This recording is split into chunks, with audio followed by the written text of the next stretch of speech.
Mesdames et messieurs, le partenariat déjà très dynamique entre le PPJ et le RAES va se renforcer davantage par l'élaboration des programmes avec les radios communautaires, la mise en service des réseaux Internet et l'aménagement de pôles informatiques dans tous les CCA.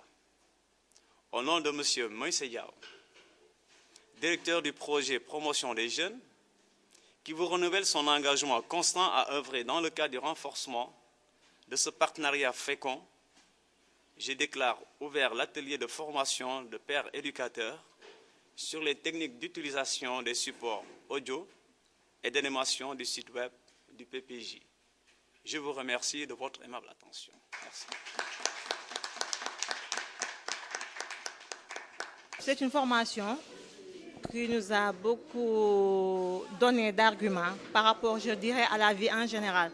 Parce que je peux dire que c'était un rêve. On n'a jamais pensé qu'un jour on pourrait enregistrer une émission et faire tout ce qu'un journaliste professionnel peut faire. Donc on ne peut que s'en réjouir et remercier le PPJ qui a l'initiative de ça, remercier le RAES qui a vraiment mis à notre disposition vraiment des formateurs dignes de leur nom. Donc on ne fait que s'en réjouir.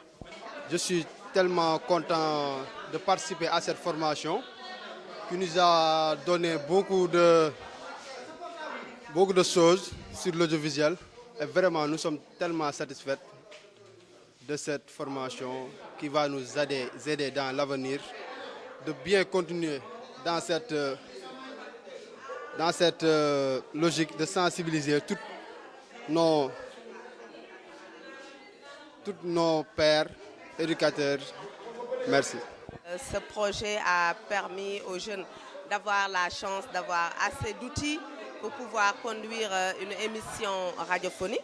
Et je trouve que pendant ces 4 jours, nous avons échangé avec les jeunes et ils ont appris beaucoup de choses qui pourront leur permettre de réaliser et de produire des émissions qui leur permettront de sensibiliser leurs pères éducateurs, mais aussi leurs pères adolescents qui sont souvent confrontés à des problèmes comme les grossesses précoces, la toxicomanie, la drogue, mais également le VIH-Sida. Je pense qu'avec cette formation, ces jeunes auront, ou plutôt ont acquis assez de bagages qui leur permettront de réaliser de bonnes émissions de sensibilisation pour vraiment essayer de permettre aux jeunes adolescents d'avoir des comportements positifs.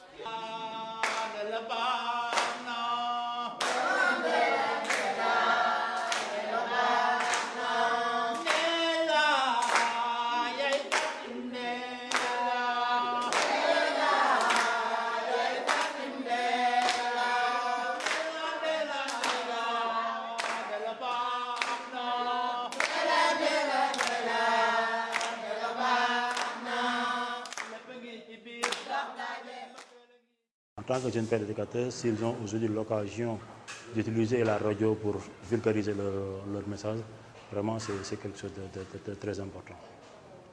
La radio va leur permettre d'aller plus loin, là où ils ne pouvaient pas y aller avec leurs pieds ou bien avec leur mobilisation. Mais aujourd'hui, s'ils ont une radio communautaire, ils pourront informer les jeunes qui sont dans les coins des plus reculés. C'est une formation que j'ai trouvée très intéressante. Quand j'ai vu les modules qui sont développés ce matin et les modules qui le seront dans les 4 jours à venir, j'ai constaté que les garçons et les filles qui participent à cet atelier peuvent devenir en tout cas d'excellents animateurs en matière de technique radio. Et s'ils y croient, ils peuvent devenir même plus tard des professionnels dans les radios de la place. Le mot de la fin, c'est un sentiment de satisfaction et de remerciement. Je suis comblé d'accueillir cet atelier. Quand l'information passe, on peut observer à un début de compréhension et plus tard un changement de comportement positif.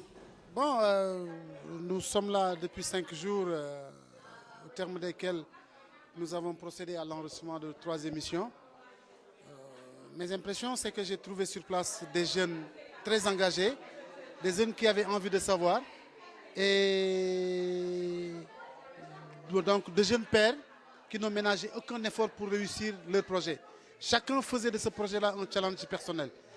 Je les ai accompagnés dans les studios, je les ai accompagnés sur le terrain. J'ai également vu pendant les formations le niveau d'engagement exceptionnel qu'il y avait au niveau de ces jeunes-là. J'espère qu'ils vont continuer dans cette bonne direction et je leur souhaite un très bon succès.